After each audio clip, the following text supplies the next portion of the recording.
काँग्रेसचे प्रदेश अध्यक्ष नाना पटोले यांचा एक व्हिडिओ समोर आला आणि त्याच्यावरून त्यांचं जे सतत संविधान बचाव, संविधान खतरे में है, शाहू फुले आंबेडकरांचा महाराष्ट्र, हे सगळं बोलण्यापुरतं ठीक आहे, परंतु एका कार्यकर्त्याकडून चक्क त्यांनी पाय धुवून घेतले. अहो नाना, तुम्हाला काहीतरी जनाची नाही तरी मनाची तरी ठेवा. आणि तुम्ही आमच्यावर दोषारोप करतात, माननीय मोदीजींवर दोषारोप करतात की संविधान बदलणार. हेच तुमचं एका व्यक्तीबद्दलचं प्रेम किंवा माणुसकीला तिथं म्हणते काळीमा फासण्यासारखं आहे की तुम्ही एखाद्या कार्यकर्त्याकडनं पाय धुवून घेताय.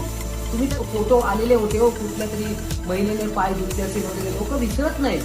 परंतु हे तुम्हाला खरं तर नाना पटोले यांनी काँग्रेसच्या राजीनामा दिला पाहिजे त्यांच्या अध्यक्षपदाचा, अशी या ठिकाणी मी मागणी करतो.